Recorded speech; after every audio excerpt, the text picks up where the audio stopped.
ग्राउंडवरनं गेल्यानंतर भाजपला स्वतः केलेल्या ज्या चुका आहेत ना त्याच सगळ्या भोवल्यात. म्हणजे अनेक ठिकाणी उमेदवारी देत असताना अति आत्मविश्वासाने उमेदवारी दिली, समोरचा उमेदवार तुल्यबळ येणारच नाही अशा विचाराने उमेदवारी दिली. पण प्रत्यक्षामध्ये ज्यांना नाराज केलं त्यांनी वेगवेगळे पर्याय शोधले. काही जण अपक्ष उभे राहिले, काही जण अजित पवारांकडे गेले. तर निवडणूक ही तुमच्या विकासाच्या मुद्द्यांवरती झाली नाही, तिथनं ती भरकटली. त्यापेक्षा दुसरे मुद्दे पण मला विशेषतः हे वाटतात की ह्या निवडणुकीमध्ये ना काँग्रेस दिसली ना शिवसेना दिसली. शरद पवारांची राष्ट्रवादी तर त्यांच्यासोबत गेली, पण दोन्ही शिवसेना त्या मनाने लढताना हे करताना दिसलेल्या नाहीत. एक ट्रॅफिक सोडलं तर पुण्याच्या प्रश्नांवरती, पुणेकरांच्या अडचणीवरती कोणीही बोललं नाही. मेट्रोचा इतका गाजावाजा करण्यात येतो, पण मी स्वतः पुण्यामध्ये राहते, कोथरूडमध्ये राहते. मला स्वतःला माहिती आहे की त्याला किती कनेक्टिव्हिटी आहे. कनेक्टिव्हिटी नसल्यामुळे आज अनेक लोक मेट्रो वापरत नाही आणि कनेक्टिव्हिटीच्या बाबतीत अजून आपल्याकडे काहीच भूमिका नाही. वातावरण बघायला गेलं तर सतेज पाटील आणि भाजप एकमेकाला चांगली टक्कर देतील आणि त्या 2 नंबरला एकनाथ शिंदेची शिवसेना. खरं तर सतेज पाटील एकाकी पडलेत का तर पडलेत. शिवसेना फुटल्यामुळे शिवसेना फुटीचा सर्वात मोठा फटका छत्रपती संभाजीनगरमध्ये बसलेला आहे. शिंदेनी यावेळेस फोडाफोडीमुळे शिंदेची शिवसेना 2 नंबरपर्यंत राहू शकते, कारण की संजय शिरसाटांनी तिथं मुलीला आणि मुलाला उमेदवारी दिल्यामुळे संजय शिरसाट त्या दोन्ही वार्डाच्या बाहेरच निघाले नाहीत, असं चित्र एकंदरीत त्या ठिकाणी पाहायला मिळालं. सोलापूरमध्ये भाजपकडून 60 जागांचा दावा करण्यात आलेला आहे. परंतु तिथली राजकीय परिस्थिती आता अशी आहे की फडणवीसांची त्या ठिकाणी सभा झाली. त्या सभेनंतर तिथलं राजकीय समीकरणानुसार 50 ते 55 जागा ज्या आहेत त्या भाजप जिंकण्याची शक्यता आहे. मतदानाच्या अगोदर कुठेतरी असं वाटतंय की सोलापूरमध्ये भाजप एकतर्फी निवडणूक जिंकण्याच्या तयारीत आहे. महानगरपालिका निवडणुकीच्या प्रचाराच्या तोफा थंडवल्या आहेत आणि आमच्या न्यूजरूममध्ये सरकार नामाच्या वेबसाईटच्या टीमसोबत मी बसलो आहे आणि ते जे ग्राउंड लेवलपासून अगदी मुंबई पुण्यापर्यंत सगळ्या गोष्टींची तंतोतंत माहिती तुमच्यापर्यंत पोहोचत असतात.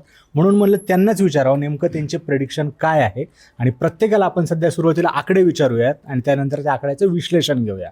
तर सर, काय वाटतं सध्या मुंबईमध्ये ठाकरेंना जास्त आकडे मिळणार की भाजपाला जास्त जागा मिळणार? भाजप सुरुवातीला पुढं वाटत होती, पण राज ठाकरेंच्या सभेनंतर माहोल पूर्ण चेंज झालेला आहे. त्यामुळे मराठी मतदार किती बाहेर पडतोय, कारण की मराठी मतदार ठाकरेंच्या बाजूने उभा राहील असं दिसतंय. 27% आहे, मराठी माणूस 30% आहे, असं हे सगळं बोललं जात आहे. पण कमीत कमी सध्या तरी उद्धव ठाकरे 90 जागांमध्ये तरी सेफ दिसत आहेत. की जोपर्यंत निवडणूक चालू झाली होती तेव्हा ते असं वाटत होतं की ते सभा घेत नाहीत, एकत्र फिरत नाही आहेत आणि भाजपने जे ग्राउंड लेवलला काम केलं त्यामुळं कुठंतरी भाजप पुढं होती. पण त्यांच्यानंतर हळूहळू त्यांनी ज्या शाखा भेटी चालू केल्या आणि त्यानंतर जी मेन राज ठाकरेंची जी शिवतीर्थावरची सभा झाली आणि त्याच्यामध्ये त्यांनी जो मराठीचा मुद्दा, अदानीचा मुद्दा मांडला, त्यानंतर पूर्ण वातावरण चेंज झालेलं दिसतंय. साधारण मुंबईमध्ये कसं आहे की 30 जागा ज्या आहेत, 30 प्रभागांमध्ये उद्धव ठाकरे हे सेफमध्ये पुढे असतात, म्हणजे तिथं ते अपराजित आहेत. 30 जागा ज्या गुजराती भाषिक आणि मराठी थोडा संमिश्र भाग आहे, तिथं पियुष गोयल हे खासदार आहेत. तर त्या भागामध्ये 30 ह्याच्यामध्ये साधारण ज्या संमिश्र जागा आहेत तिथं भाजप पुढे असतो आणि 30 जागा ज्या आहेत त्या मुस्लिम बहुल आहेत, संमिश्र आहेत. तर तिथं मुस्लिम कॅन्डिडेट, तिथं ज्या बाजूने मुस्लिम समाजाचं वोटिंग होईल तिथं ते पुढे येतील. तर त्याच्यामुळे 30-30 हे जे अंतर आहे, तर त्याच्यामुळं असं वाटत होतं की स्पर्धा सुरुवातीला समान आहे, पण भाजपने सुरुवातीला खूप काम केलं असं दिसत होतं की खूप ते वेगाने पुढे जात आहेत आणि ठाकरे बंधू मागं राहत आहेत. मात्र त्यांच्या शाखा भेटी, मराठी माणसाचा मुद्दा आणि तुम्ही हे बघा की यावेळेस नॅरेटिव्ह ठाकरे बंधूंनी सेट केले पूर्ण महापालिकेचं की मराठीच्या भोवती मराठी महापौर असणार नसणार. जे भाजप आत्तापर्यंत म्हणत होती की हिंदू महापौर, त्यांचा पण आता सूर हा शेवटच्या टप्प्यामध्ये बदलला की आम्ही हिंदू मराठी महापौर देणार आहोत. त्यामुळं हे ग्राउंड तरी सध्या काटेकी टक्कर इथं वाटतीये. पण मी इथं कुठेतरी ठाकरे बंधूंना इथं पुढं धरून चालतोय की एक साधारण 100-110च्या आसपास त्यांच्या जागा जायला आत्ताच्या ह्याच्यानुसार हरकत नाही. पण शेवटी कसं असतं, तुम्ही मतदार किती बाहेर काढता आणि जे मतदार बाहेर काढण्याच्या ह्याच्यामध्ये भाजपची खूप चांगली हातखंड आहे त्याच्यामध्ये की आपले मतदार ओळखणं, ते बाहेर काढणं, की जिथं वोटिंग आपलं जे आहे हक्काचं त्यांना बाहेर काढणं, त्याच्यामध्ये ते खूप एक्सपर्ट आहेत. त्यामुळं असं आपण म्हणू शकत नाही की ठाकरे बंधूंना पण खूप काही चान्स आहे. आणि ह्याच्यामध्ये एक हुकमी एक्का जो मला असा वाटतोय तो शिंदेचा वाटतोय. तुम्ही शिंदे बघा की महापालिकेमध्ये कुठेही आक्रमकपणे बोललेले नाही आहेत आणि ते 90 जागा लढतायत. 90 जागा ही खूप मोठी संख्या आहे. मराठी भाषिक ह्याच्यामध्ये लढतायत, धनुष्यबाण त्यांच्याकडे आहे. तुम्ही जर नगरपालिकेच्या निवडणुका बघितल्या तर त्याच्यामध्ये असं वाटत होतं की भाजप एकतर्फी येते, पण शिंदे दुसऱ्या नंबरवरती आहेत. त्यांचे आकडे पण खूप चांगले आहेत, नगराध्यक्ष पण चांगल्या पद्धतीने निवडून आणले आणि लोक मॅनेज करणं, त्यांना पैसा किंवा त्यांना ताकद पुरवणं हे खूप त्यांना चांगलं जमतं. त्याच्यामुळे जर त्यांची संख्या 40च्या प्लस गेली तर ठाकरे बंधूंसाठी धोक्याचाही घंटा असू शकते. म्हणजे थोडक्यात ठाकरे 90+ जाणार. मी एकदा आकड्यांचाच राऊंड घेतो की रोशन सरांना वाटतं ठाकरे 90च्या पार जाणार, 100-110. आपण सगळ्यांनी आपले आपले एक प्रेडिक्शन सांगूया फक्त आकड्यांचे, मग त्याचं एक्सप्लेनेशन आपण घेऊया. तर तुम्हाला काय वाटतं? हो, अंदाज सांगा फक्त एक आकड्यांचा. मुंबईच्या बाबतीत जर बोलायचं असेल तर ठाकरे बंधू थोडंसं आजच्या घडीला तर पुढंच वाटत आहेत. म्हणजे की जर 1-2 दिवसातल्या मुवमेंट्स बघितल्या तर तिथल्या, आणि भाजपशी त्यांची काटेची लढत आहे. परंतु त्या ठिकाणी दोघांमध्ये चुरशीचे एक 8-10 जागेचंच अंतर असेल असं मला तरी वाटतं. म्हणजे सध्या दीपक सर, तुम्हाला काय वाटतं एक अंदाज? मुंबईमध्ये भाजप साधारणतः 85 ते 90च्या आसपास असू शकेल. आणि ठाकरे बंधूंचं जे आपण म्हणतोय की सभांनी वातावरण फिरलंय परंतु एक गोष्ट आपण लक्षात घेतली पाहिजे की भाजपचं काम हे बूथ लेवलला खूप चांगल्या प्रकारे चालतं. तसं ठाकरेंची बाजू शाखा आहे, तसं भाजपचं बूथ लेवल आहे. आणि भाजपने बूथ लेवलला प्रचंड स्मार्टनेसने काम केलेलं आहे. त्यामुळे असं वाटतंय की मागच्यापेक्षा काही जागा जास्त येतील भाजपच्या. साधारणतः 85 ते 90च्या आसपास भाजपचा आकडा असेल. ओके, तुला काय वाटतं? खरं तर ठाकरे आणि भाजप दोघांमध्ये काटेकी टक्कर आहे. पण मराठीचा ज्या अस्मितेचा मुद्दा जो शेवटी आणि राज ठाकरेंचं जे मराठी माणसांच्या मनाला भेटणारं जे भाषण झालं, त्यामुळं असं म्हणता येतं की वातावरण फिरलं आहे. पण तरी पण काँग्रेस एकाकी लढणं आणि वंचितची शिवाय मुस्लिम मतदार पण बऱ्यापैकी जास्त आहे मुंबईत. त्यामुळे ह्या सगळ्यांची गणितं मराठीसाठी जर मुस्लिम मराठी पण एकत्र एकवटला ठाकरेंच्या मागं उभा राहिला, काँग्रेसनं जर त्यात विभाजन केलं नाही तर ठाकरे जड जातील. अन्यथा भाजपच सध्या तरी मुंबईत स्ट्रॉंग दिसते. आणि जर आपण बघितलं तर योगी आदित्यनाथ येणार होते, उत्तर प्रदेशचे मुख्यमंत्री. अजून काही भाजपाचे स्टार प्रचारक येणार होते, ते मात्र आपल्याला या शेवटच्या दिवशी सुद्धा आलेले बघायला मिळाले नाही. या पाठीमागे काही स्ट्रॅटेजिक कारण असू शकतं का, किंवा याचा काही तोटा होईल का? हां, कारण की जर मोठे प्रचारक, केंद्रीय मंत्री, अगदी तुम्ही अमित शहा, नरेंद्र मोदी सुद्धा महापालिकेच्या निवडणुकीमध्ये हैदराबादमध्ये उतरले होते. त्यामुळे मुंबईमध्ये असं वाटत होतं की ते मोठी फौज घेऊन उतरतील, की केंद्रीय मंत्री असतील, वेगवेगळ्या राज्यांचे मुख्यमंत्री असतील, मात्र ते आणि मोठ्या मोठ्या सभा होतील. पण तुम्ही जर ही महापालिका निवडणूक पाहिली तर याच्यामध्ये पूर्ण रणनीती वेगळी आहे की कुठेही त्यांनी मोठ्या सभा घेण्यामध्ये फक्त एकच, म्हणजे ठाकरेंची पण एकच सभा झाली आणि भाजपची एकच सभा झाली शिवाजी पार्कवरती. त्याच्यामध्ये जे योगी येण्याच्या चर्चा होत्या, कारण की तो योगी आले असते तर मग तो हिंदी विरुद्ध मराठी अजून ते वाद बळकट झाला असता की मराठी माणसाला डिवचण्यासाठी बाहेरनं लोक येत आहेत. त्यामुळं भाजपने काय केलं की बाहेरनं नेते आणत असताना ते फार हेवीवेट नेते नाही आणले. ज्या भागामध्ये ज्या पॉकेटमध्ये त्यांची वोटिंग आहे, हिंदी भाषिक त्यांचा एक विशिष्ट हे आहे, तर तिथं मैथिली ठाकूरला आणलं की जी आता यूथमध्ये तिथल्या लोकांमध्ये प्रसिद्ध आहे, तिला आणलं. अण्णामलाईला आणलं. अण्णामलाई येऊन वादग्रस्त वक्तव्य केलं. पण त्याच्यावरून तुम्हाला लक्षात येतं की त्यांना माहिती आहे की ह्या भागामध्ये दाक्षिणात्य भाषिकांची संख्या महत्त्वाची ठरू शकते. तिथं त्यांनी तशी ती लोक आणली. त्या भागामध्ये तिथे छोटे छोटे स्टार भोजपुरीतले असतील ते त्यांनी आणले आणि त्यांच्या थ्रू त्यांनी ते प्रचार केला. त्यांनी कुठेही ह्याला की हाय लेवलला, मोठ्या लेवलला ठाकरेंच्या हातामध्ये कोलीत जाणार नाही एखाद्या, म्हणजे तरी पण ते अण्णामलाईंनी दिलंच ते की मराठी नाही आहे, ती मुंबई ही राजधानी नाही, मेन शहर नाही आहे महाराष्ट्राचं, ते आंतरराष्ट्रीय शहर आहे असं म्हणून ते कोलीत दिलं. पण त्याच्यामुळे त्यांनी नियोजनच असं केलं होतं की आपण मोठ्या सभा घेऊन एक वातावरण निर्मिती करून मराठी विरुद्ध इतर असं जे होईल ते जास्तीत जास्त टाळण्यासाठी त्यांनी हे केलं. आणि हिंदुत्वाचा मुद्दा त्यांनी ह्याच्यासाठी शेवटपर्यंत लावून धरला की उत्तर भारतीयांची संख्या 20-22% असल्याचं सांगितलं जातं. म्हणजे निश्चित आकडेवारी नाही आहे. मराठीची लोकसंख्या साधारण 27-30 सांगितलं जातं. राज ठाकरे त्यांच्या एका भाषणामध्ये आणि एका मुलाखतीमध्ये पण बोलले की आम्ही सर्वे केला आहे, मराठी भाषिक 40 ते 41% आहे. जर त्यांच्या म्हणण्यानुसार जर एवढे मराठी भाषिक असतील तर मग त्यांच्या विरोधात जर एवढे मोठे लोक आणले तर ते ध्रुवीकरण खूप टोकानी झालं असतं. ते त्यांनी अगदी स्मार्टपणे टाळलं. त्यांनी त्या भागावरती लक्ष केंद्रित केलं. त्या भागामध्ये कुठल्या नेत्याची आवश्यकता आहे, मोठ्या सभा न घेता, जे इतर ते लोकसभेमध्ये किंवा विधानसभेमध्ये जी स्ट्रॅटर्जी वापरतात की एका नेत्यावरती त्या भागाची जबाबदारी द्यायची आणि त्यांनी ते सगळं पाहायचं, तसं त्यांनी ह्या वेळेस केलेलं आहे. तुम्हाला अमित साठम आत्ता भाजपचे मुंबईचे अध्यक्ष दिसत आहेत, पण ह्याच्या मागचा जो ब्रेन आहे किंवा हे जे सगळी व्यवस्था रन करतायत ते आशिष शेलार करतायत. त्यांनी ह्या सगळ्या निवडणुकीची तयारी केलेली आहे. आक्रमक चेहरा म्हणून त्यांना आत्ता पुढं आणलेलं आहे, पण ह्याचं जे सगळं जे आहे ते आशिष शेलार सगळं रन करतायत असं दिसतंय. त्याच्यामुळे त्यांची रणनीती हेच आहे की ठाकरेमधून कुठेही जास्त फायदा होईल, मराठी वोटिंगसाठी जास्त त्यांना हे होईल हे त्यांना न देता किंवा शिंदेंच्या पण जास्तीत जास्त सभा न घेता, कारण की मुंबईमध्ये ठाकरेंचे 20 पैकी म्हणजे ठाकरेंचे 20 आमदार आहेत त्यातले 10 फक्त मुंबईमधनं आहेत. मुंबई मेन शहरामध्ये त्यांना खूप चांगला पाठिंबा आहे. त्यांची मागची विकास कामं पण खूप चांगली आहेत. त्याच्यामुळं की आयतं कोलीत द्यायचं नाही, ह्याच्या राष्ट्रीय लेवलला ते सगळ्यांविरुद्ध मराठी माणूस एकवटतोय असं चित्र जाऊ नये म्हणून त्यांनी स्मार्टपणे ही खेळी केलेली दिसते. पुण्याकडे आपण थोडंसं येऊया. पुण्यामध्ये 165 जागा आहेत आणि इथे जास्त करून असं दिसतंय न्यूजमध्ये तरी की अजितदादा BJPशी एक पंगा घेत आहे आणि आता फडणवीस सुद्धा त्याला उघडपणे टीका करताना आपल्याला सध्या झालेल्या मुलाखतीत दिसले. तर पुण्यातल्या 165 जागांपैकी BJP किती जिंकेल आणि दादांना किती जागा जिंकता येतील हे आपण बघणार आहोत. दीपक सर, काय वाटतं पुण्याचं चित्र कसं आहे? पुण्यामध्ये भाजप तसं चंद्रकांत पाटलांनी त्या दिवशी सांगितलं एका मुलाखतीमध्ये की आम्ही 125च्या आसपास 115 जागा आम्ही हमखास मिळवणार आहोत, त्यापेक्षा एकही जागा आमची कमी येणार नाही. परंतु ऐनवेळेस शिंदे सेनेशी त्यांचं चुकलेलं गणित किंवा बिघडलेलं राजकारण, त्यानंतर अजित पवारांनी जो आपला प्रचाराचा पद्धत बदलली, स्ट्रॅटेजी बदलली, त्यानंतर असं वाटतं की भाजप साधारणतः पुण्यामध्ये 90 ते 105च्या आसपास असू शकेल. आणि मुळात म्हणजे कसं की अजित पवारांनी शेवटच्या टप्प्यामध्ये अतिशय आक्रमकपणे भाजपला प्रत्युत्तर केलं. थेट फडणवीसांवरती त्यांनी टीका केली, फडणवीसांना प्रत्युत्तर दिलं. यामुळे राष्ट्रवादीमध्ये काही प्रमाणात उत्साह संचारला की बाबा आपल्या पाठीमागे दादा खंबीरपणे उभे आहेत. आणि इकडे दुसरीकडे फडणवीसांनी पण शेवटच्या टप्प्यामध्ये आपल्या प्रचाराचा शेवट हा पुण्यामध्ये केला.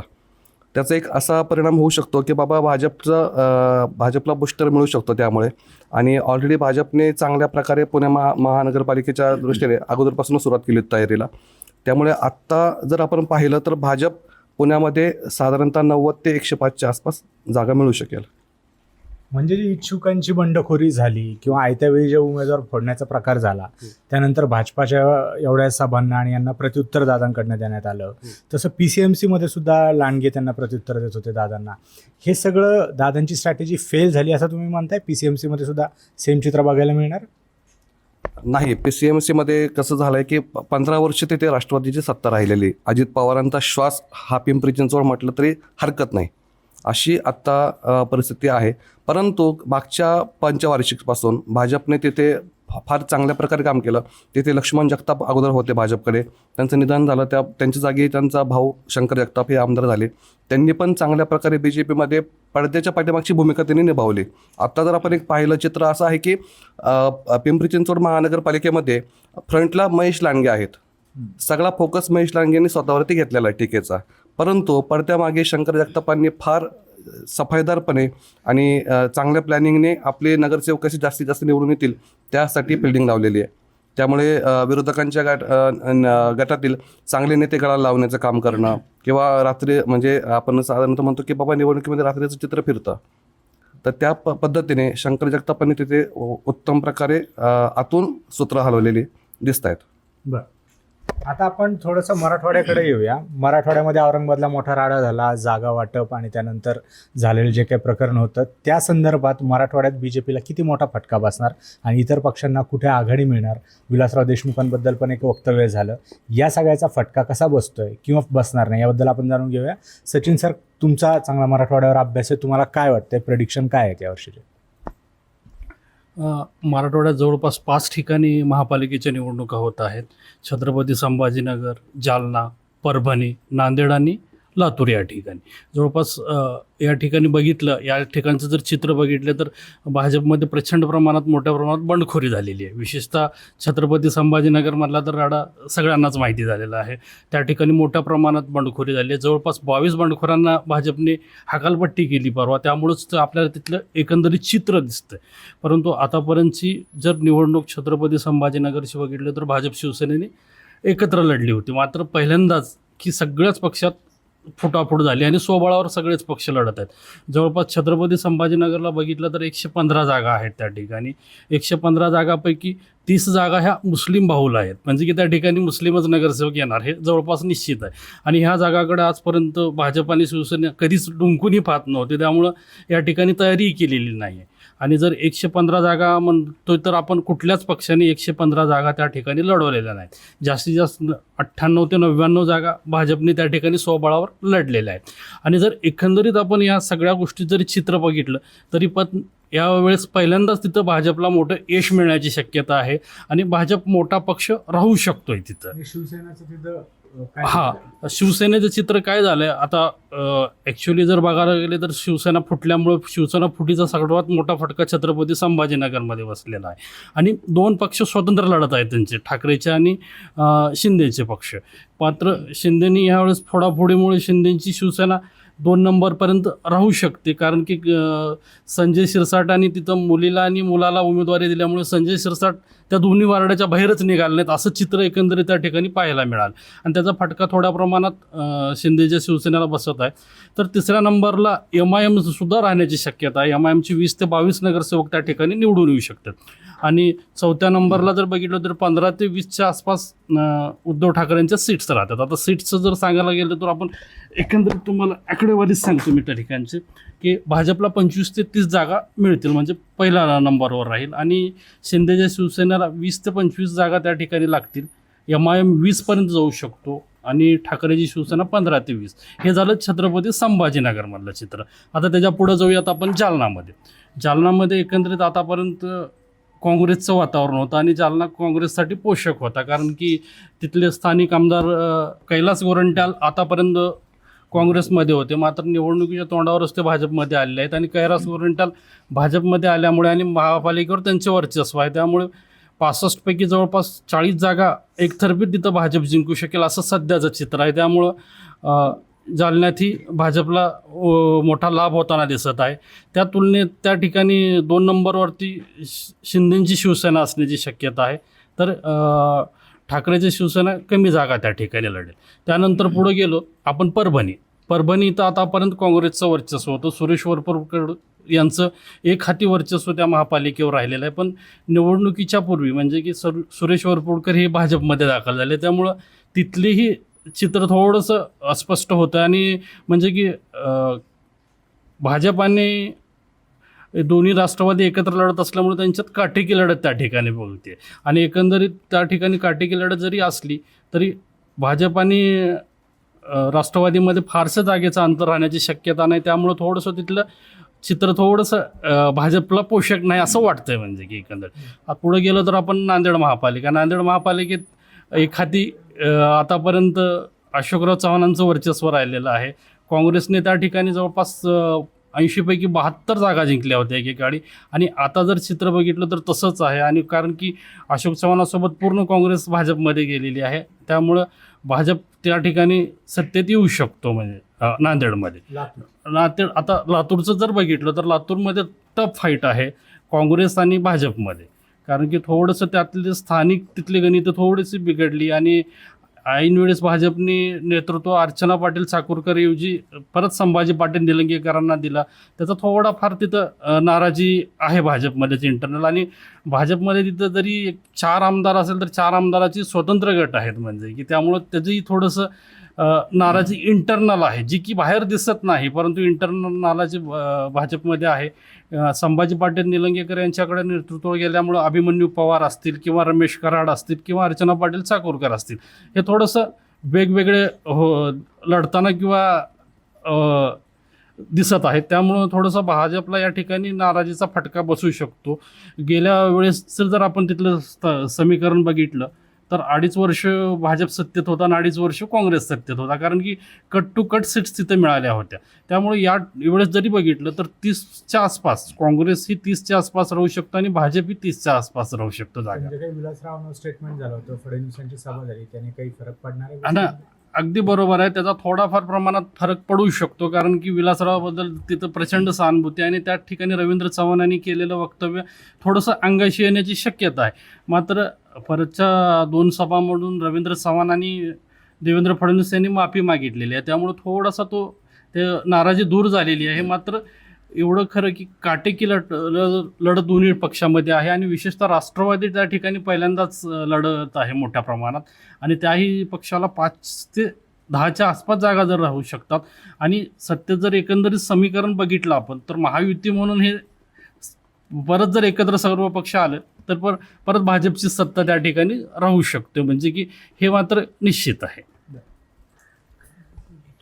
आता ठाणेबद्दल आपण बोललो नाही आहे. ठाण्यामध्ये शिंदेची एक हाती सत्ता येईल, भाजपचा त्यांना युतीचा त्यांना फायदा होईल असं एकंदर चित्र दिसतंय.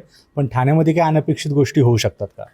नक्कीच ठाण्यामध्ये फार अनपेक्षित गोष्टी घडतील असं काही वाटत नाही आहे, कारण की सुरुवातीपासून ही निवडणूक एकतर्फी करण्यामध्ये एकनाथ शिंदेंचा म्हणजे अशी चर्चा आहे की मुंबईमध्ये अजितदादांना सोबत नाही घेतलेलं भाजपनी, पण शिंदेंना सोबत घेतले मुंबईमध्ये सोबत घेतलं म्हणून ठाण्यामध्ये तिथं त्यांना स्वबळावरचा नारा होता की आमची तयारी चांगली आहे, आम्ही 65+ जागा जिंकू असं तिथले आमदार कार्यकर्ते सांगत होते. तर त्यांचा सगळ्यांचा हिरमोड करून तिथं त्यांना युती करावी लागली शिंदेंसोबत, आणि शिंदेंनी पण त्यांना फक्त 40 जागा दिलेल्या आहेत. आणि ठाण्यामध्ये बिनविरोध 7 जागा ह्या एकनाथ शिंदेंचा आलेल्या, त्याच्या विरोधात मनसे कोर्टामध्ये गेलेली आहे आणि आजच ती याचिका पण फेटाळलेली आहे. तर तसं मग चित्र पाहिलं तर त्याच्यामध्ये राष्ट्रवादी पुण्यामध्ये एकत्र लढत आहेत, दोन्ही राष्ट्रवादी पिंपरीमध्ये एकत्र लढत आहेत, पण ठाण्यामध्ये नेमकं उलटं होतं आहे, कारण की तिथले जे जितेंद्र आव्हाड आहेत ते ठाकरे बंधूंसोबत त्यांची युती असून ते एकत्र लढत आहेत. तर तिथली अजितदादांची राष्ट्रवादी ही स्वबळावरती लढत आहे, त्यामुळे तिथली स्थानिक गणितं खूप वेगळी आहेत. शिंदेंचा जो गड आहे शिंदेंना, कारण शिंदेनी तिथला शिवसैनिक खूप पहिल्यापासून जोडून ठेवलेला आहे, तिथल्या खूप लोकांना मदत केलेली आहे, तिथला शिवसैनिक त्यांना माहिती आहेत, त्यामुळे तिथली गणितं त्यांना खूप चांगल्या प्रकारे माहिती असल्यामुळं तिथं विरोधकांना फार संधी मिळेल असं वाटत नाही. राष्ट्रवादीला मागच्या वेळेस तिथं 30 जागा होत्या, पण आता ही राष्ट्रवादीमधली फाटाफूट झाली आहे, त्यामुळे जितेंद्र आव्हाडांचा जो मतदारसंघ सोडला कळवा मुंब्रा ते जर थोडासा एरिया तो सोडला तर त्यांना फार त्यांच्या हाती काय लागेल असं काय वाटत नाही आहे. आणि विशेष म्हणजे की ठाकरे बंधू हे मुंबईच्या बाहेर पडलेच नाहीत, म्हणजे त्यांनी आत्ता ठाण्यामध्ये सभा घेतली, कारण बिनविरोध निवडणुका होत होत्या, म्हणजे सगळे कार्यकर्ते तिथं वाऱ्यावर सोडल्यासारखी परिस्थिती होती. शेजारी कल्याण डोंबिवलीमध्ये तुम्ही जाल तर तिथं 19-20 जागा बिनविरोध झालेल्या आहेत. यांच्या 6-7 जागा शिंदेंच्या आलेल्या आहेत, जे युतीमध्ये लढत आहेत तिथं कल्याण डोंबिवलीमध्ये, आणि 14 जागा भाजपच्या आलेल्या आहेत. जर तुम्ही 100-110 पैकी जर तुमच्या 20 जागा बिनविरोध करतायत तर याचा अर्थ तुम्हाला कळतंय की निवडणूक कुठल्या बाजूला जाते. त्यामध्ये पैसा फॅक्टर आहे, त्यामध्ये बाकीचे तुमचे नातेगोतीची समीकरणं आहेत, सगळं आहेत, पण तिथं तुम्ही लढताना दिसलं पाहिजे होतं. पण तिथं ना उद्धव ठाकरे गेले, ना तिथं राज ठाकरे गेले, ना तिथनं त्यांचा कोणता मोठा माणूस तिथं गेला की हे सगळं आपण डॅमेज कंट्रोल करूया. तुमचा शहर अध्यक्ष तुम्हाला सोडून जातो, म्हणजे अगदी 3 दिवसापूर्वी ज्याला उमेदवारी दिली आहे त्यांनी उमेदवारी, म्हणजे आता त्याला 3 दिवसांनी मतदान आहे, तर त्यांनी त्याचं हे पूर्ण सोडून ठाकरेंच्या उमेदवारांनी त्यांनी शिंदेंच्या उमेदवाराला पाठिंबा दिला आणि तो तिकडे जाऊन बसला. म्हणजे इथपर्यंत तिथं त्यांनी ते मॅनेज केलेलं आहे. मॅनेज केलं म्हणजे राज ठाकरेंनी सांगितलं की 5 कोटीची ऑफर दिली, 10 कोटीची ऑफर दिली, हे सगळं चालू असतं, पण तुम्ही लढताय हे दिसणं खूप महत्त्वाचं असतं माणसांसाठी, मतदारांसाठी. म्हणजे अजित पवार इथं दिसत आहेत की पिंपरी चिंचवडमध्ये लढतायत, की पुण्यामध्ये लढतायत, शिंदेंना अंगावरती घेत आहेत, ते फडणवीसांना अंगावरती घेत आहेत, त्यांच्या विरोधामध्ये वक्तव्य करतायत, पण तसं तिथं कल्याण डोंबिवलीमध्ये तरी दिसलेलं नाही आहे. त्यामुळं तिथं पूर्ण म्हणजे सत्तेमध्ये तेच येतील असं चित्र आहे. नवी मुंबईमध्ये मात्र खूप वेगळं चित्र आहे, जिथं त्यांनी शिंदेंसोबत गेलेले आहेत, तर तिथं गणेश नाईकांनी शिंदेंना टोकाचा विरोध केलेला आहे. म्हणजे ती भाषा पूर्ण एकेरीवरती आणि वैयक्तिक टीकेवरती गेलेली आहे, की शिंदे म्हटलं दर भाषणामध्ये म्हणतात ना की उदाहरण देऊन की मी 2022ला बंड केलं, घोडं फरार केलं, टांगा पलटी केला, तर त्याला प्रत्युत्तर म्हणजे ठाकरेंना बोलतात, पण त्यांच्या भाषणामध्ये जो जोश असतो तो काढून घेण्यासाठी गणेश नाईकांनी टीका केली की तुम्ही फक्त घोडे फरार केले, मी घोडे गायब करून टाकल. म्हणजे इथपर्यंत त्यांची ती पातळी निवडणुकीची त्यांची टीकेची एकमेकांवरती घसरलेली आहे. त्यांनी शिंदेंना हे पण सांगितलं तुम्ही का आला, कारण तुमच्या मागे ईडी होती, CBI होती आणि तुमची संकटं अजून दूर झालेली नाही आहेत. म्हणजे इथपर्यंत डिवसण्याचं काम ते नवी मुंबईमध्ये केलेलं आहे. पण नवी मुंबईमध्ये नाईकांना लढण्याचा 25 वर्षापासूनचा अनुभव आहे. तिथं म्हणजे नाईक जिकडं जातील तिकडं नवी मुंबईची सत्ता जाती, त्यांचं ग्राउंडला खूप चांगलं कनेक्शन आहे. तर त्याच्यामुळं तिथंही शिंदेंच्या हाती फारसं काही लागणार नाही, पण त्यांची शिंदे मी तेच म्हणतो की लढण्यामध्ये खूप चांगले आहेत, त्यामुळे त्यांना माहिती की कशी गणितं बसवायची, कशा लोकांना एकत्र करायचं, त्यामुळं ते स्पर्धेत दिसतील पण सत्तेमध्ये बसणार नाही. तेच तुम्ही मुंबईमधली दुसरी महापालिका वसई विरार महापालिका बघाल की काय झालं आहे की मुंबई महापालिकेवरती खूप जणांचं लक्ष राहिलेलं आहे, त्यामुळं बऱ्याचशा महापालिका दुर्लक्षित राहिल्या या मुंबई क्षेत्रामधल्या. म्हणजे कल्याण डोंबिवली असेल, ठाणे असेल, वसई विरार असेल, मीरा भाईंदर असेल. मीरा भाईंदरमध्ये पण शिंदेंचे आमदार आहेत प्रताप सरनाईक, त्यांच्या विरुद्ध भाजपचे नरेंद्र मेहता, अशी ती लढत आहेत. त्याच्यामध्ये पण खूप वैयक्तिक टीका टिप्पणी झाली. ईडी निघाली, पैसा निघाला, तुम्ही लोक फोडली, तुम्ही MIMशी मॅनेज झाला, अशी एकमेकांवरती हे झालेली आहे. पण ते मीरा भाईंदरचा तुम्ही एकंदरीत रचना बघाल, तिथला वोटर बघाल, तर तिथं भाजपला जास्त संधी आहे. हिंदी भाषिक तिथं जास्त आहे. मुस्लिम पॉकेट्समध्ये काँग्रेसची कामगिरी तिथं तुम्हाला चांगली दिसेल. तर हे आहे. आणि वसई विरारमध्ये तुम्ही जाल तर तिथं तर हितेंद्र ठाकूरांच्या अस्तित्वाचाच प्रश्न आहे. कारण की ते खासदारकी गमावली गेलेली आहे त्यांच्याकडनं, ते खासदारकीला पराभूत आहेत, विधानसभेला ते पराभूत झाले, त्यांचा मुलगा पराभूत झाला. त्यामुळं ही त्यांच्या अस्तित्वाची लढाई आहे. आणि विशेष म्हणजे भाजप ज्याच्यामध्ये एक्सपर्ट आहे की तुमचे तगडे उमेदवार तुमच्याकडे असतील तर त्यांना फोडायचं, त्यांना उमेदवारी द्यायची, त्यांना ताकद द्यायची. उमेदवाराची स्वतःची ताकद आणि प्लस भाजपने दिलेली ताकद, अशा समीकरणामध्ये त्यांचा तो विजय सोपा होतो. आणि बऱ्यापैकी बहुजन विकास आघाडीचे हितेंद्र ठाकूरांचे बऱ्यापैकी उमेदवार यांनी फोडलेले आहेत. म्हणजे जिथं फक्त मला वाटतं जर 110-112 जागा असतील तर तिथं 3 जागा फक्त विरोधकांच्या आल्या होत्या मागच्या वेळेस. मला नक्की आकडा आठवत नाही, पण 3 जागा विरोधकांच्या होत्या. तिथं हितेंद्र ठाकूरमय ती वसई विरार होती. आप्पा म्हणतात त्यांना. तिथं त्यांची एक खूपच जास्त कनेक्ट होता तिथल्या लोकांशी, जातीय समीकरणांशी. ते चांगल्या प्रकारे त्यांनी ती आतापर्यंत लढली होती. पण काय होतं, एकामागून एक पराभव होतो ना, तेव्हा लोकांना त्यांच्या अस्तित्वाला, म्हणजे जे उमेदवार असतात, कार्यकर्ते असतात, त्यांना ती स्वतःच्या अस्तित्वासाठी कुठेतरी जावं लागतं. तर भाजपने त्यांच्याशी जवळीक साधली. त्यामुळे कधीही भाजप जिथं सत्तेमध्ये नव्हती तिथं सत्तेमध्ये येईल असं चित्र एकंदरीत निर्माण झालेलं आहे त्या याच्यामध्ये. त्यामुळं मला वाटतं की मुंबई महापालिका वगळली तर बाकीच्या सगळ्या महापालिकांमध्ये तुम्हाला भाजपचं एक हाती वर्चस्व दिसून येईल. कोल्हापूरमध्ये सतेज पाटील एकटे पडले होते. हसन मुश्रीफ त्यांचे मित्र त्यांच्यासोबत नाही आहे. महाडिकांनी एवढ्या सभा ऑर्गनाईज केल्या होत्या आणि सतेज पाटील एकटे महायुतीला पुरून उरतील का असा प्रश्न निर्माण झाला होता. कोल्हापूरमध्ये प्रचाराच्या तोफा थंडवल्यानंतर काय परिस्थिती आहे आपण जाणून घेणार आहोत. जगदीश, काय सांगशील, महायुतीला सतेज पाटील जड जाणार? आता सतेज पाटलांनी विचारले कोल्हापूर कसं, तुम्ही म्हणशीला तसं. तर महाडिकांनी म्हटलंय की एवढ्या वर्षी सत्ता तुमचीच होती, तोपर्यंत तुम्ही खिस्सं भरलीत. खरं तर सतेज पाटील एकाकी पडलेत का तर पडलेत, परंतु महाडिक असतील, क्षीरसागर असतील, म्हणजे भाजप, शिवसेना या सगळ्यांनी चारी बाजूने सतेज पाटलांना घेरले. पण सध्याचं भाजपचं जे वातावरण आहे की बाबा ग्राउंड लेवलला असं म्हणतात की सतेज पाटील जर एकटे पडलेत तर त्यांना जपलं पाहिजे, अशी कोल्हापूरकरांची एका बाजूची भावना आहे. पण शेवटी राजकारण म्हणलं की शेवटी भावनेवर चालत नाही. त्यामुळं हसन मुश्रीफ असतील आणि ते आधीचे दोघं चांगले मित्र होते, त्यामुळे एकमेकांच्या काय म्हणतो आपण कुरगोड्या करणं किंवा आतलं जे राजकारण असतं ते दोघांना पण माहिती आहे. आणि एवढ्या जवळचा मित्र आता महायुतीसोबत गेला आहे. त्यामुळं अजितदादांची राष्ट्रवादी, भाजप आणि एकनाथ शिंदेची शिवसेना तिघांना मिळून सतेज पाटलांना घेरलं आहे. त्यामुळं बऱ्यापैकी पक्षीय बलाबल आता म्हटलं तर ह्यांनी फॉर्म्युला वाटप करून आपले 30-35 अशा जागा घेतल्यात. अजितदादांना 15 जागा.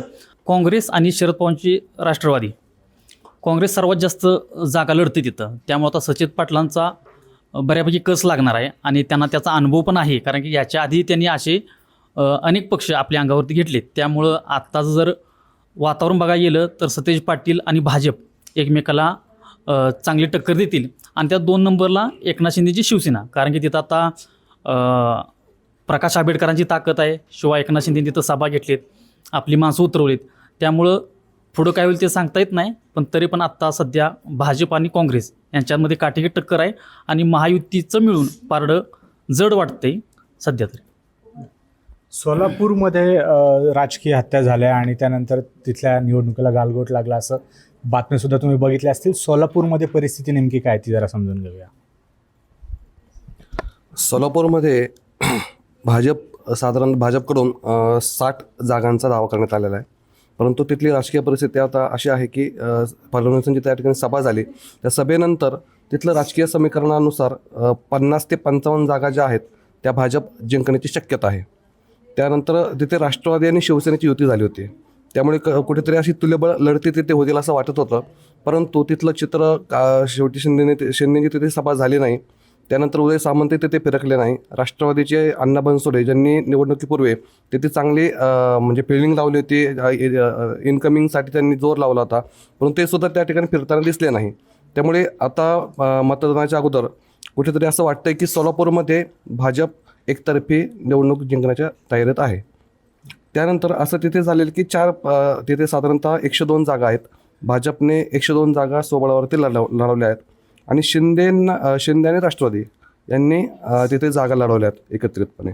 परंतु जयकुमार गोटे तिथे जे पालकमंत्री आहेत सोलापूरचे, तिथे तळ ठोकून होते आणि त्यांनी साम दाम दंडभेद सगळ्या नीतीचा वापर तिथे केला, पैशांचा अमाप वापर तिथे झाला आणि त्यामुळे साधारणतः सोलापूरमध्ये अशी परिस्थिती आहे की 60 म्हणजे 55 ते 60च्या दरम्यान भाजपच्या जागा येऊ शकतील. अजून एक प्रश्न याच्यामध्ये निर्माण होतो, तो म्हणजे मनसेचा तिथं एक उमेदवार होता ज्याची हत्या झाली, तरी सुद्धा राज ठाकरे तिथं स्वतः गेले नाही, त्यांचा मुलगा गेला. शिवसेनेचे ठाकरे बंधूसुद्धा मराठवाड्यात फिरकले नाही, राष्ट्रवादीचे स्टार प्रचारकसुद्धा तिकडे फिरले नाही. तर हे नेमकं निवडणुकीचं जे बदलतं चित्र आहे की आमचं पुणे तुमचं मुंबई आणि याच्या बाहेर जायचंच नाही, तर हे बदलताना आपल्याला दिसतंय. याच्या पाठीमागं दुसरं काही कारण आहे का, की आता त्यांनी त्यांचा हारच स्वीकारलेली आहे? ह्याच्यामागं हार नाही, महापालिकेमध्ये आर्थिक उलाढाल किती आहे, त्याच्यामध्ये आपल्याकडं कुठले राजकीय नेते आहेत आणि आपण किती ताकद लावू शकतो याचा एक अंदाज आहे. आणि वरच्या सगळ्याच नेत्यांचा हा अंदाज चुकला की महापालिका निवडणूक ही 26-27 तारखेला होईल, जानेवारीच्या एंडला. त्याच्यामुळं बऱ्यापैकी लोकांचं असं नियोजन होतं की 26-27ला महापालिकेची निवडणूक होईल, त्यामुळे त्याप्रमाणे आपण सभा घेऊ.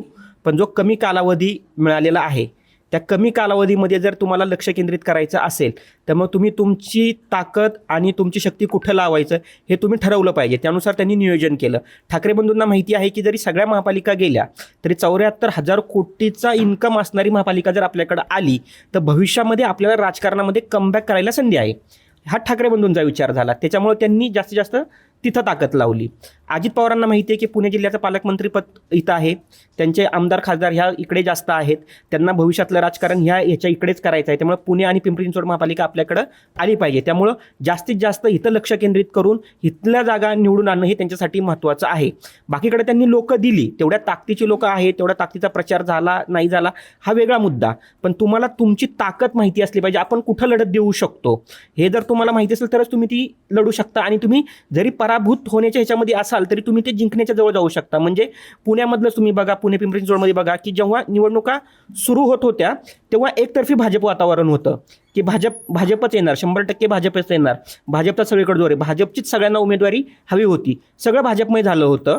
पण अजित पवारांनी ताकद लावली, इथं लक्ष केंद्रित केलं, हळूहळू वातावरण म्हणजे आता आपण म्हणतोय की भाजप सत्तेमध्ये येईल, पण 125चं टार्गेट त्यांची 90पर्यंत आलेलं आहे. म्हणजे कुठंतरी दादांनी आपल्या लोकांना टिकून ठेवणं, त्यांना ताकद देणं आणि पुढचं राजकारण सोयीचं करणं. पुढचं त्यांना भविष्यातही राजकारण करायचं आहे, विधानसभाही पुढची लढवायची आहे, येणाऱ्या पुढच्या काही जिल्हा परिषदेच्या निवडणूक आहेत त्याच्यामध्ये पण एक वातावरण निर्मिती झाली पाहिजे, यासाठी त्यांनी त्यांच्या इथं ते लक्ष केंद्रित केलेलं आहे. माझ्या मते राज ठाकरेंनीच आज कबुली दिली की आमचं थोडं नियोजन चुकलं, आम्हाला असं वाटलं होतं की 26-27ला निवडणुका होतील, पण मुख्यमंत्र्यांना दावोसला जायचं आहे म्हणून निवडणूक आयोगाने अचानक निवडणुका इतक्या अलीकडे घेतल्या आणि मग त्यामुळे आम्हाला ते सगळं हे करून आम्हाला फक्त थोडक्यात हे करून आम्हाला मुंबईवरती लक्ष केंद्रित करावं लागलं. मुंबई वाचली तर पुणे वाचल, म्हणजे त्यांचं वाक्य आहे, मुंबई वाचलं तर पुणे वाचल, मुंबई वाचली तर ठाणे कल्याण डोंबिवली वाचल. ह्याच्या मागचं त्यांचं आहे की कारण की आर्थिक सोर्स तिथनं निर्माण होतात आणि जोपर्यंत तुम्ही किती हे केला, उमेदवार म्हणा किंवा तुम्हाला पक्ष चालवायचा आहे, तुम्हाला एक संघटना रन करायची, त्याच्यामधनं तुम्हाला कुठनं तरी इन्कम येणं, तुमच्याकडे लोक टिकून राहणं, यासाठी तुम्हाला ज्याची गरज असते ते सगळं त्या पालिकेमधनं जर तुम्हाला मिळत असेल तर तुम्ही नंतर ना बाकीच्यांकडे थोडं दुर्लक्ष केलं तरी भविष्यामध्ये तुमच्याकडे येऊ शकतात, असं साधारणपणे इथं गणित दिसतंय. सर, मराठवाड्यामध्ये तुमचा चांगला अभ्यास आहे, मराठवाड्यामध्ये इतर सगळे पक्ष ठाकरे हे का गेले नाहीत, तुमचं काय याच्याबद्दलचं मत आहे? यावेळेसपासून थोड्या सर्वच पक्षांनी जर बघितलं तर रणनीती प्रचाराची बदललेली आहे. आपले बालकिल्ले किंवा गड सांभाळण्यावरच सगळ्यांनी लक्ष केंद्रित केलेलं आहे. विशेषतः ठाकरे बंधू मुंबईच्या बाहेर पडलेले नाहीत, त्यांनी मुंबई आणि ठाणे आणि नाशिक या 3च ठिकाणी जाण्यावर भर दिला. तर भाजपचे जे नेते आहेत आणि भाजपने सगळ्याच ठिकाणी गड मानून आणि भाजपने सगळ्याच ठिकाणी हे करून जवळपास देवेंद्र फडणवीसनी जवळपास 29 महापालिकेत जरी म्हणले तरी चालेल त्या ठिकाणावरती सभा घेतलेल्या आहेत. तर दुसरं त्या तुलनेत अजितदादांनी पुणे आणि पिंपरी चिंचवडवरच फोकस केलेला आहे. तर एकनाथ शिंदे यांनी ठाणे आणि त्या परिसरातल्या महापालिकेवरच लक्ष केंद्रित केलं होतं. त्याशिवाय नाशिकमध्येही सभा झाल्या, पुण्यातही सभा झाल्या. मात्र आता एकंदरीत बघितलं तर प्रचाराची थोडीशी स्ट्रॅटर्जी चेंज होती आहे आणि महापालिका निवडणुकीत आपले गड सांभाळण्यावरच प्रत्येक पक्षाने भर दिल्याचं चित्र दिसत आहे एकंदरीतच. दीपक सर, तुमची थेरी हीच आहे? हो, साधारणतः फडणवीस असतील किंवा अजित पवार असतील, त्यानंतर शिंदे असतील. शिंदेंनी प्रचाराच्या सभा त्या मानाने कमी घेतल्या फडणवीसांच्या आणि अजितदादांच्या तुलनेमध्ये. परंतु शिंदेंची फिल्डिंग जसं आपल्याला अपेक्षित होतं की दंगेकर विरुद्ध बीडकर ह्या लढतीकडे सगळ्यांचंच लक्ष लागून आहे. आणि दंगेकरांनी ज्या प्रमाणात अगोदर भाजपला अंगावरती घेतलं होतं, भाजपवरती ते म्हणजे मोहळावरती टीका केली होती, हे सगळे ते जुने मुद्दे त्यांनी बरेच प्रकरणं बाहेर काढण्याचा इशारा पण दिला होता. परंतु दंगेकर कुठेतरी नंतर शांत झाले. शिंदेंनी बहुतेक त्यांना काहीतरी कानमंत्र दिला असेल. परंतु पुण्यामध्ये आणि पिंपरी चिंचवडमध्ये शिंदे सेना कुठेतरी त्यांनी एक पाऊल मागं घेतल्याचं दिसून येत आहे. आपल्यासोबत नेहा मॅडम आहेत, ज्या अत्यंत ग्राउंडवर जाऊन त्यांनी हे पुण्यातलं इलेक्शन कव्हर केलं. मॅडम, तुमचा अंदाज काय आहे, पुण्यामध्ये भाजपला अजितदादा किती मोठं नुकसान देऊ शकते? भाजपला अजितदादा नक्की नुकसान देतील पुण्यामध्ये. सुरुवातीला भाजपने असं चित्र उभं करण्याचा प्रयत्न केला की आम्ही 120 जाऊ, 125 जाऊ, पण जशी जशी निवडणूक सुरू झाली, विशेषतः भाजपला मला असं वाटतं ग्राउंडवरनं गेल्यानंतर भाजपला स्वतः केलेल्या ज्या चुका आहेत ना, त्याच सगळ्या भोवल्यात. म्हणजे अनेक ठिकाणी उमेदवारी देत असताना अति आत्मविश्वासाने उमेदवारी दिली, समोरचा उमेदवार तुल्यबळ येणारच नाही अशा विचाराने उमेदवारी दिली. पण प्रत्यक्षामध्ये ज्यांना नाराज केलं त्यांनी वेगवेगळे पर्याय शोधले. काही जण अपक्ष उभे राहिले, काही जण अजित पवारांकडे गेले, काहींनी तिथे प्रत्यक्ष पक्षाचं काम केलंच नाही. आणि या सगळ्याचा परिणाम जो आहे तो भाजपला चांगला बघावा लागणार आहे. मुख्यमंत्र्यांना 4-5 ठिकाणी 4-5 सभा घ्यायला लागणं, रोड शो करणं, याचा अर्थ आपण समजू शकतो की भाजपचं नक्की काय झालेलं आहे. 125चा आकडा होता, सर्वे होते, पण पुन्हा एकदा दिसून आलेलं आहे की सर्वे हेच काही फक्त नसतं. पुण्याच्या नसा त्या अर्थाने अजित पवारांना जास्त माहिती आहेत. अनेक वर्ष अजित पवारांनी पुण्यात काम केलेलं आहे.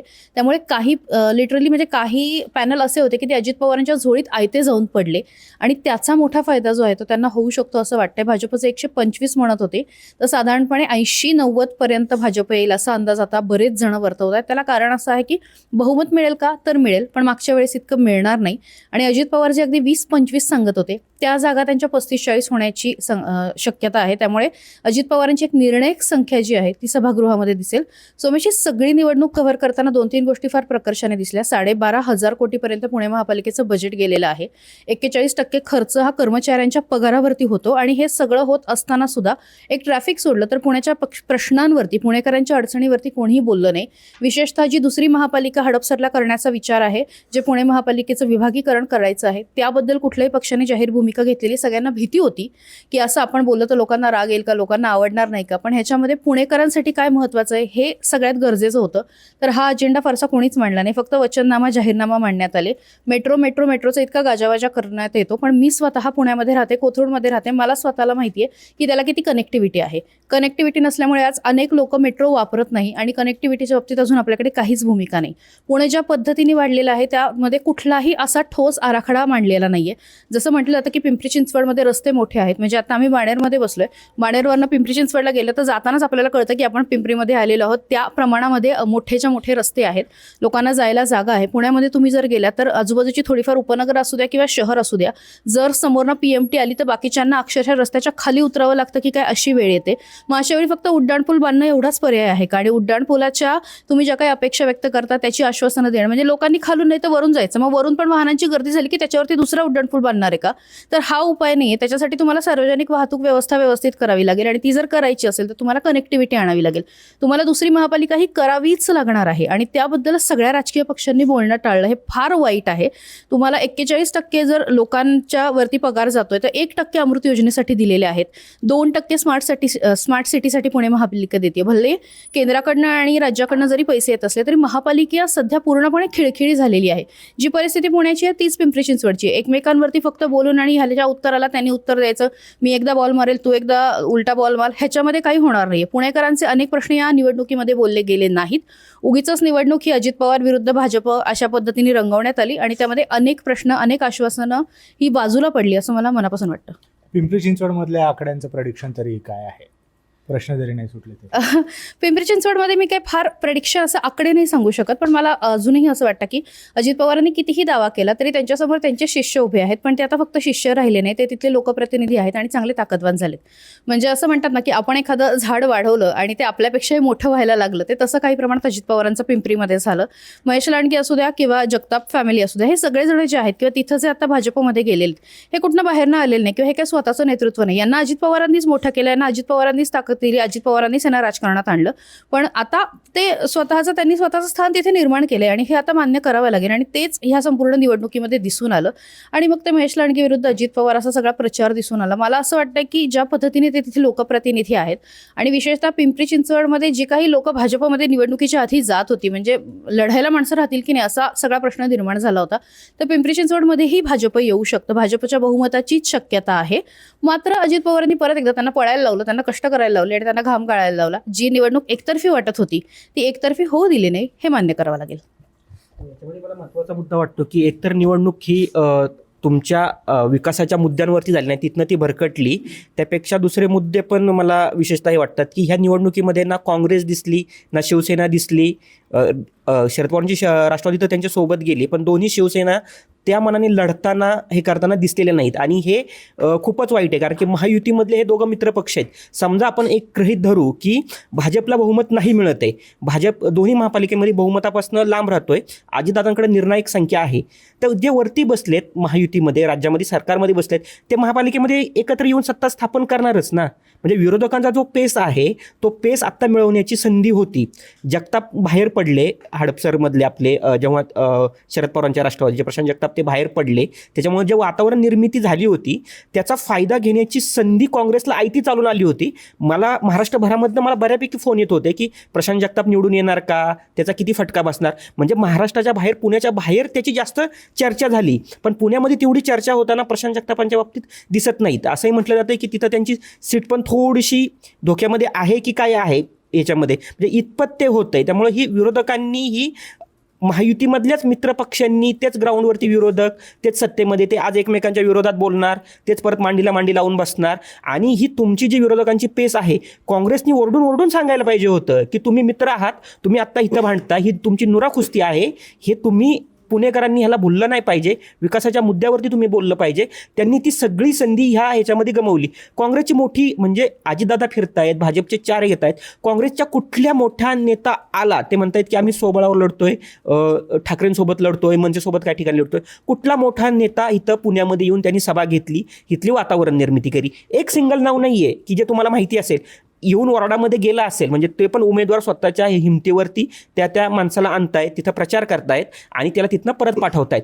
पण एक पक्ष म्हणून तुम्हाला ज्या प्रकारे वातावरण निर्मिती करायला हवी होती, म्हणजे ठाकरेंना पण आणि काँग्रेसला पण त्या प्रकारची वातावरण निर्मितीच या दोघांच्या ह्याच्यामध्ये होऊ शकली नाही की हा तिसरा पर्याय आहे. आम्ही पुणेकरांनी मनसेला केवढा मोठा पाठिंबा दिला होता. विरोधी पक्षनेते पद त्यांच्याकडे गेलं होतं नाशिकमध्ये आणि पुण्यामध्ये. नाशिकमध्ये तर ते सत्तेमध्ये बसले होते, इकडे ते विरोधी पक्षामध्ये बसले होते. म्हणजे असं वाटत होतं की भविष्यामध्ये मनसे पुण्यामध्ये सत्तेमध्ये येईल, इतकी ती वातावरण निर्मिती झाली होती. तरीसुद्धा यांचे डोळे उघडले नाहीत कुठल्या नेत्यांची की मोठ्या नेत्यावरती जबाबदारी द्या. मला आठवतं की 2017ला परिस्थिती खूप वाईट होती, पण बाळा नांदगावकर हे पुण्यामध्ये ठाण मांडून होते, बोलत होते. तुम्हाला किती जागा येत आहेत, किती हे येत आहेत हा नंतरचा प्रश्न असतो, पण तुम्हाला लोकांना दाखवावं लागतं की आम्ही लढतोय, आम्ही तुमच्यासाठी लढतोय, तुमच्या मुद्द्यावरती लढतोय. त्याच्यामुळे तुम्हाला ते सातत्य ठेवावं लागतं. आणि मला असं वाटतं की काँग्रेसमध्ये, मनसेमध्ये आणि ठाकरेंमध्ये ते दिसलंच नाही की आम्ही लढतोय आमच्या एवढे. म्हणजे जे आता वसंत मोरेंची जागा असेल, त्यांच्या शहराध्यक्षाची जागा असेल, हे जागा ह्या लोक त्यांच्या हिमतीवरती, त्यांच्या ह्याच्यावरती निवडून आणतायत. तुमचा राष्ट्रीय पक्ष आहे, तुम्हाला मदत मिळायला पाहिजे होती, म्हणजे राज्यातनं मदत मिळायला पाहिजे होती, याच्यातनं तुम्ही वंचितला तिथं सोबत घेतलं, हिथं वंचित सोबत नाही आहे. मग हा पण म्हणजे तुम्ही ही समीकरणं तुम्ही कशी बसवता, ह्या समीकरणाचा तुम्ही कसा अभ्यास करता, किंवा तुम्ही हे फक्त स्थानिक नेत्यांवरती तुम्ही ढकलून देता की हे घ्या, तिकीट वाटप करा, तुम्हाला काय करायचं आहे ते करा. म्हणजे बऱ्यापैकी मला माझ्या ह्याच्यामध्ये उभे असणारे काँग्रेसचे मी कधी चेहराच बघितला नाही त्यांचा, किंवा राष्ट्रवादीचे 1-2 आले माझ्या धनकवडी माझ्या भागामध्ये, मला माहितीच नाही की हे उमेदवार आहेत आणि हे लढतायत म्हणून. तर हे जे चित्र तुमचं जिंकण्या हरण्यापेक्षा की आम्ही लढतोय, आम्ही तुमच्यासाठी लढतोय, आणि हेच मला वाटतं सामान्य माणसाला, मतदारांना महत्त्वाचं असतं. तर ही संधी कुठेतरी काँग्रेसनी, ठाकरेंनी, इव्हन शिंदेंनी पण गमावली आहे असं आपण म्हणूया.